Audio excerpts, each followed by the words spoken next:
How do I make sure that I'm never confused with the white woman that voted for Trump? I don't want people to think that I'm one of them.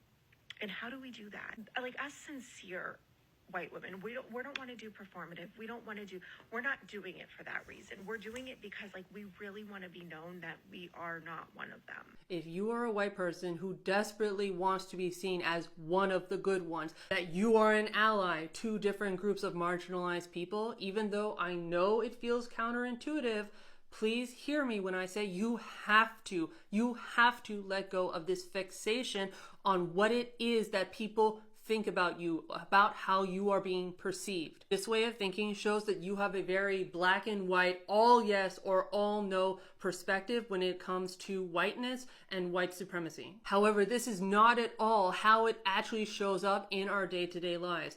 It is not that you are 100% a good person or 100% a bad person, that you get your allyship ribbon and therefore you are always going to be an ally no matter what going forward. White supremacy and the culture of whiteness is something that in the United States, we, all of us, no matter what our identities, have had deeply embedded in us from the instant we came to this world, and we have to be completely committed in unlearning white supremacy and how it shows up in us and in our behaviors, in our biases, our automatic thoughts, in our everyday lives, every single moment, every single day for the rest of our lives.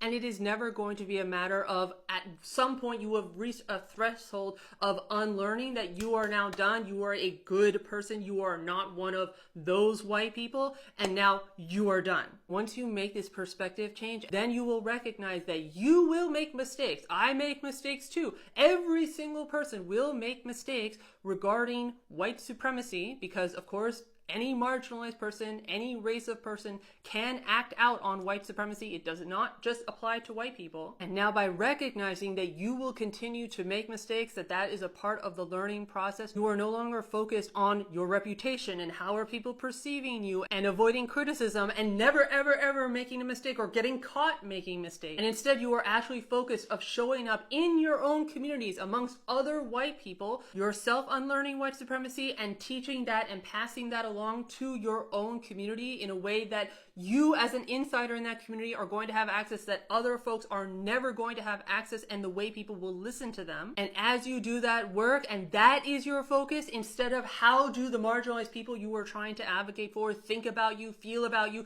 do they like you, instead of any of that, you are so focused on doing the work every single day in every aspect of your life that you have levels of influence, whether it is one person, whether it is multiple people, whether you are the head of an organization or you have systemic power in some way in this society, whatever the case may be. And then people from these marginalized groups that you are trying to advocate for will see that you are doing the work without asking for credit, without asking for thanks, without having a blue bracelet, without having a black square on your Instagram post, without having BLM or something of that sort in your bio to show that you are a good person, that you are one of the good white people. You are actually showing up every single day doing the hard work. People will see you doing that, and then you will actually be deemed, potentially, if you are doing it well, as a safe person. You will get their praise. You will get all of the things that you are so focused on wanting immediately, just skipping ahead of the line without doing the work.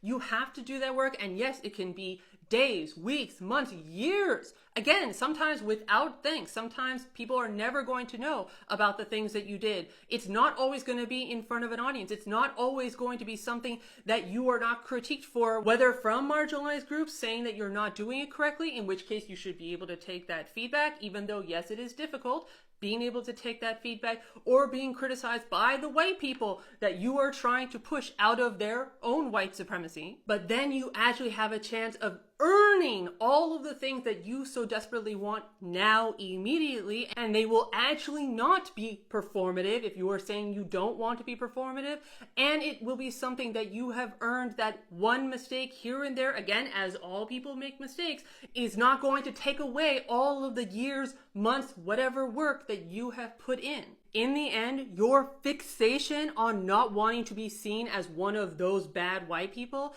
is in fact what is stopping you from getting the very thing that you so desperately want.